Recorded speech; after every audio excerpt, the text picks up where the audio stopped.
Hello बच्चों, नमस्कार। स्वागत है आपका अपने परिवार अंकित एजुकेशन अड्डा पर। आज हम बात करने वाले हैं आपके रेलवे के RRB NTPC, RRB group D और आरपीएफ के महत्वपूर्ण प्रश्नों के बारे में, जो आपके प्रीवियस ईयर एग्जाम में क्वेश्चन बने थे, उन्हें आप कैसे कम समय में लगा सकते हैं। ठीक है, तो इस क्वेश्चन को आप बहुत ही कम समय में कैसे लगाएंगे, तो आप देख लीजिए इस क्वेश्चन को करना कैसे है। किरण की बचत और व्यय का अनुपात 7:13 है और उसकी मासिक आय 1,80,000 है। तो बचत को म्यूचुअल फंड और इक्विटी के बीच 4:3 के अनुपात में विभाजित किया गया है। तो म्यूचुअल फंड के रूप में कितनी धनराशि की बचत की जाती है। तो देखिएगा, क्वेश्चन बहुत आसान है, आप एक लाइन में भी आंसर दे सकते हैं। ठीक है, एक लाइन में सॉल्व करके आप ये समझिए कि आपके पास बचत और व्यय का जो अनुपात है वो 7:13 है। यानी कि अगर हम बात करें टोटल जो आय थी, आय कैसे पता चले, आपको पहले बचत पता है। अगर आपके पास बचत है और व्यय है, ठीक है, तो अगर बचत का अनुपात आपका 7 है और व्यय का अनुपात आपका 13 है, अगर इन दोनों को जोड़ा जाता तो जो आय बनती हमारी 20 हो जाती कि नहीं। आप एक बात बताइए, अगर आपने 20 रुपये कमाया है, उसमें से 7 अगर बचा लिया है, तो व्यय कितना खर्च कर दिया होगा, खर्च कितना किया होगा, 13। तो ये एक बात सही है ना, इतना। ठीक है, अब आपको बोला गया है आपकी आय कितनी है, 1,80,000। अब यहाँ से पैटर्न समझिएगा, 1,80,000, 1,80,000 क्या है, ये हमारा टोटल आय है। ठीक है, अब इस आय में टोटल आय से भाग करेंगे, तो टोटल आय 20 थी, 20 से हम भाग कर देंगे। इसमें सबसे पहले तो हमें बचत निकालना है, बचत को बांटना है।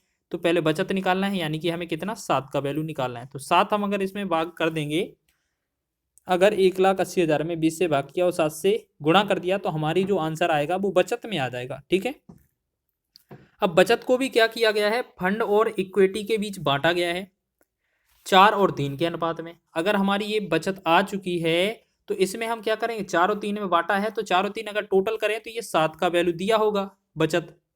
और इसे बांटना किस में है, फंड का निकालना है, तो फंड का मतलब 4 का निकालना है, तो आपका 4 से गुणा कर देना है। यही तो बोला है, ठीक है ना। तो बस इसको कैलकुलेट करना है, हमारा बचत का जो है फंड वाला आंसर आ जाएगा।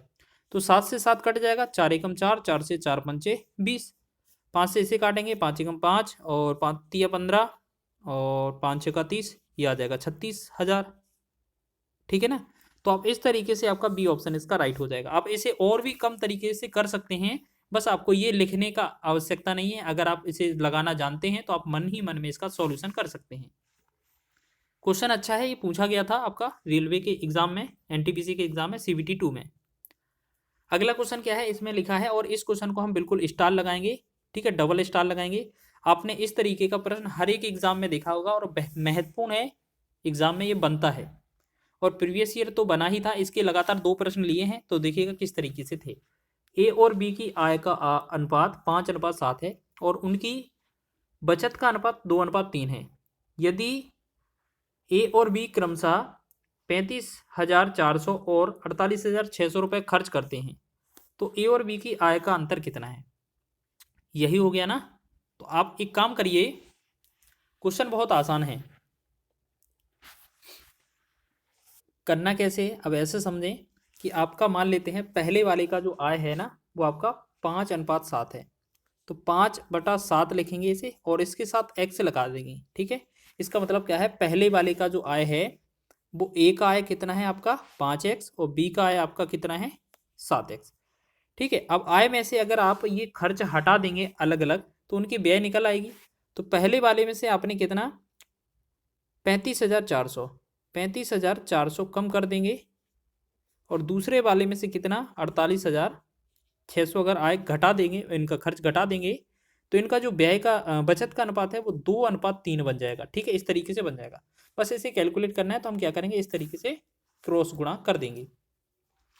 तो 3 से 5 में गुणा करेंगे तो ये बनेगा 15x माइनस 3 से इसमें करेंगे तो यहाँ 1 2 0 तो 7 है ही, और तिचौके 12 और तिपाचे 15 1 16 और 3 त्रिका 9 9 1 10। ठीक है, बराबर ये कितना हो जाएगा, 7 दूनी 14x माइनस 7 दूनी 14x हो गया। अब 2 से इधर 0 करेंगे, 1 2 0 हो जाएगा। ठीक है, 1 2 2 0 होगा, 2 6 12 हो जाएगा, 2 8 16 1 17 हो जाएगा और 2 चौके 8 1 9 हो जाएगा यहाँ पर। ठीक, अब हमें क्या करना है, 15 के पास x ले जाएंगे, इसके पास इतना ले जाएंगे, ठीक है। तो x का जो वैल्यू आएगा कितना होगा, इन दोनों का डिफरेंस कितना होगा, 0 0 और 2 में से 2 गया 0 और 6 16 में से 7 गया 9, ये कितना 0 है ना, ठीक है। तो ये कितना 16 में से 9 गया, 16 में 7 गया 9 और 10 में 10 ये हो गया, ठीक है। x का वैल्यू आया 9000 आ गया, ठीक। आपको पता है पहले वाली जो a की आया है वो 5x है, दूसरे की b की 7x है। इन दोनों का डिफरेंस देखा जाए, अंतर ही तो पूछा है हमसे, तो इन दोनों का डिफरेंस आएगा 2:2x। तो x का वैल्यू 9000 है, तो यहाँ पर 2x का वैल्यू क्या आ जाएगा, तो 9 दूना 18, यानी कि ये बनेगा 18000 इस क्वेश्चन का राइट आंसर। तो हम कह सकते हैं इसमें जो आंसर होगा वो 18000 इसका राइट आंसर हो जाएगा। इस तरीके का प्रश्न बहुत बनता है और इस क्वेश्चन को हम स्टार अभी भी बता रहे हैं आपको, ये स्पेशली याद रख लेना, क्वेश्चन एग्जाम में जरूर पूछा जाएगा। इसी प्रकार एक और क्वेश्चन लिया है आपको प्रैक्टिस के लिए। एक सीमा और दर्शन है, दो व्यक्ति हैं, इनकी आय का अनुपात 7:5 है, वे क्रमशः 12000 और 9000 रुपये की बचत करते हैं, तो उनके व्यय का अनुपात 17:12 है। तो सीमा और दर्शन की कुल आय ज्ञात कीजिए। दोनों की कुल आय ज्ञात करनी है, ठीक है। अच्छा एक चीज़ याद रखना, चाहे या तो यहाँ पर बचत दिया जाए, खर्च का अनुपात यहाँ दिया जाए, व्यय का अनुपात, या ये ऊपर दिया होता कि ऊपर खर्च करते हैं नीचे व्यय का बचत का अनुपात, तो भी कोई दिक्कत नहीं है, दोनों में पैटर्न सेम रहता है।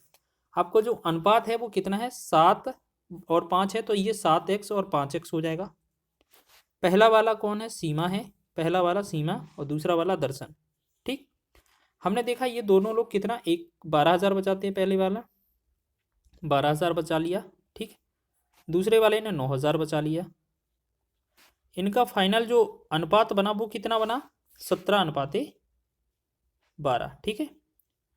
अब हमें क्या करना है, इनका क्रॉस गुणा कर देना है, तो 12 का 7 में करेंगे, ठीक है, और सब 17 का 5 पे 17 5 85, 12 से 84, ये 85 वाला ज़्यादा है तो हम पहले 17 वाली को कर लेंगे, 17 5 85, तो ये कितना हो जाएगा 85x माइनस 17 हो गया, 17 9 153 हो जाएगा और 3 0 साथ में ही रहेंगे, बराबर 12 7 84 हो जाएगा माइनस, और यहाँ पर कितना होगा 12 12 144, ये 84x आएगा इसमें माइनस, और माइनस में क्या रहेगा आपका, देखो यहाँ पर लिख देते हैं 12 12 144 हो जाएगा, साथ में 3 0 हो जाएंगे, ठीक।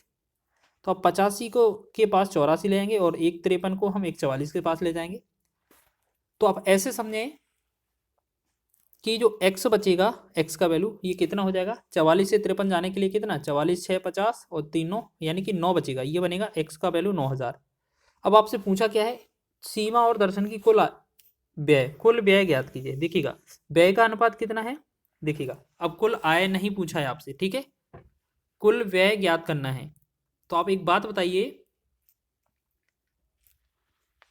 कुल देख लीजिए, अब हमारे पास जो है वो x का वैल्यू आ गया, ठीक है। अब हम पहले इसमें क्या करेंगे, अगर इनका जो व्यय है, व्यय ज्ञात करना है इस वाले क्वेश्चन में, तो हम क्या करेंगे, सबसे पहले वाले का जो आय है 7x निकालेंगे, तो x का वैल्यू अगर 9000 है तो 7x का वैल्यू कितना होगा, 9 7 63, ये हो जाएगा 63000, ठीक है। 63000 में से अगर हम पहले वाले ने अगर 12000 बचाए थे, अगर 12000 घटा देते तो यहाँ पर हम बात करते ये कितना बच जाता हमारा, ये बच जाता हमारा 51000, ठीक है।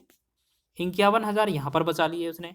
दूसरे वाले ने 5x से निकालना है, 5x का वैल्यू, x का वैल्यू अगर 9000 है तो 5x का वैल्यू कितना, 9 पंचे 45000 हो जाएगा। 45000 में दूसरे वाले ने कितना, 9000 अगर बचत किए थे तो खर्च कितने किए होंगे, 36000, ठीक है। तो अब बोला गया है टोटल दोनों ने बचाया कितना है, तो टोटल बचाया कितना है, इन दोनों को प्लस करें तो ये हो जाएगा 7 5 3 8, ये बचाया इन्होंने 87,000, ठीक है। 87,000 इस क्वेश्चन का राइट आंसर होगा, जो कि आपका ऑप्शन नंबर सी में दिया है। क्वेश्चन अच्छा लेवल का है और पूछा भी जा सकता है। चलिए आगे बढ़े नेक्स्ट क्वेश्चन की ओर। अगला क्वेश्चन देखेंगे, एक रुपए और कॉइन से रिलेटेड क्वेश्चन लिया है। एक बैग में 25 पैसे, 10 पैसे और 5 पैसे के सिक्कों के अनुपात 1:2:3 के अनुपात में है। यदि बैग में कुल मिलाकर 30 रुपए हो तो 5 पैसे के सिक्के कितने हैं, ये बताना है।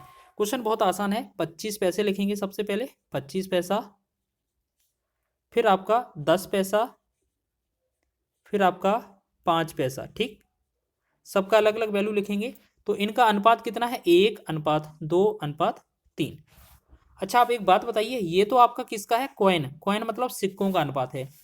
प्राइस का अनुपात देखिएगा, मूल्य का अनुपात क्या हो जाएगा इनका, देखिएगा ये जो है इनका मूल्य का अनुपात निकालना है, तो कैसे निकालें आप देखें कि अगर 25 पैसे का एक सिक्का है तो यहाँ पर ये 25 पैसा ही होगा, ठीक, पैसे में कन्वर्ट कर रहे हैं। 10 पैसे के अगर दो सिक्के हैं तो यहाँ पर 20 पैसे हो जाएंगे। 5 पैसे के 3 सिक्के हैं तो ये 15 पैसे हो जाएंगे। ये सभी चीज़ें क्या है, पैसे हैं, ठीक है ना, कि हाँ कुल मिलाकर रुपए हैं 30। तो यहाँ पर पैसे की बात की जाए तो टोटल पैसे किया जाए तो 25 20 45, 45 में 15 जोड़ा जाए तो ये हो जाएगा 60। ये टोटल कितना हो रहा है, 60 पैसा, ठीक है ना।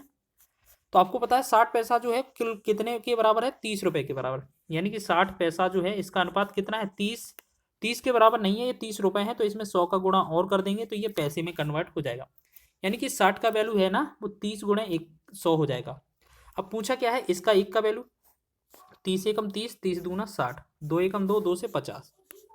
तो हमने देखा एक अनुपात का वैल्यू जो आया वो आपका 50 आ गया, ठीक है ना। अब पूछा क्या जा रहा है, 5 पैसे के कितने सिक्के हैं, तो एक अनुपात का वैल्यू 50 है, तो 5 का अनुपात कितना होगा, तो 50 गुणे में 5, तो 5 25, यानी कि 250 जो बनेगा इस क्वेश्चन का राइट आंसर हो जाएगा। अच्छा एक सेकेंड, एक सेकेंड, यहाँ पर पूछा क्या है पहले तो ये चेक कर लें, गलती से ये 5 का गुणा कर दिया हमने।